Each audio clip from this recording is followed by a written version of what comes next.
Okay, if everybody wants to raise their hands, so we know that 5 people are here. 1, 2, 3, 4, 5. Cool. So what is a typical day for you? For me, it might be going to Starbucks. I will order my drink, they'll give me my little disposable cup, and they might even give me a little plastic straw to stir it. Then I might go to the grocery store. I'll get some apples, I'll put it in a plastic bag, put it in my cart, and as I continue shopping, when I'm done, I'll put all my groceries into more bags, which then go into my car. Is that something, raise your hand if that's something that's familiar to you guys, or if you've ever done something similar. Okay, all of you. So you guys might be familiar with single-use plastics. Mm-hmm. I decided to choose this topic today because it made me realize how much plastic I use in my own home. And I've used plastic my entire life. Did you know that 380 million tons of plastic are produced each year? That's from plasticoceans.org. And 50% of that is single-use plastics.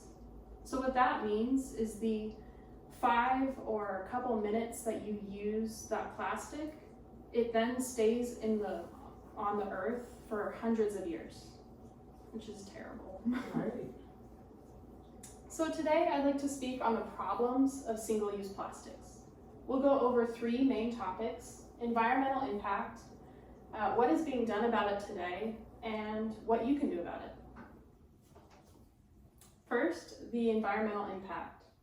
So let's say I buy a disposable water bottle. I'm sure many of you have bought water bottles before, plastic ones. Raise your hand if you have. Okay, all of you. So once we are done using that, we throw it in the trash can. It goes to a landfill, and sometimes it even ends up in the ocean. And I don't know, how many of you have heard of microplastics? Do you guys know what that is? Some of you. So microplastics are when a plastic water bottle over time starts to degrade and turns into tiny little particles, and that can get into the environment. It's pretty awful.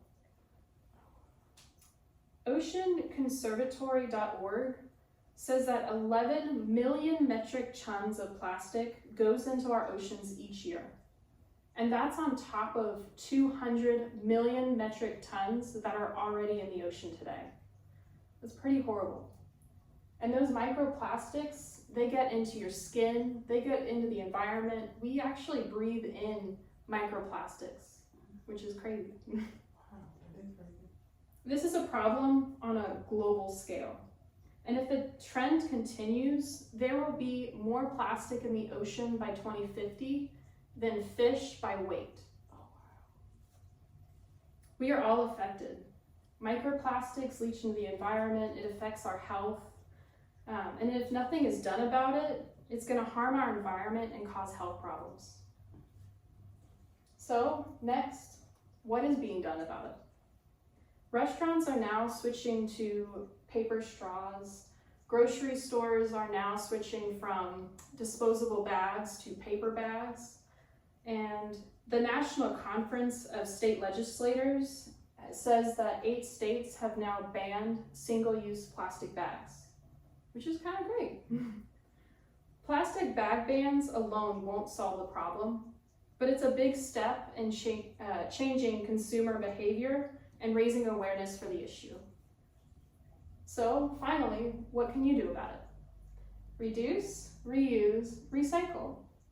You can reduce your plastic waste by switching from plastic bags to a reusable bag. Brought a couple. You can also switch your plastic water bottles to a thermos. And that would save so much plastic. If you looked at how much plastic you are consuming in your own home just in a week, it's a lot. So reducing your plastic, reusing bags, and recycling. You can choose to recycle in your own home. So in conclusion, it affects every part of our lives. It's in the environment. How you choose to use your plastics, it affects everything. Some companies are they're making a change, they're switching from plastics to papers. And an easy step you can use would be just to switch out your water bottles. That's an easy step. So if we don't do anything about this now, soon we're going to be swimming in a sea of plastics. Our choices today shape the world for tomorrow. Thank you.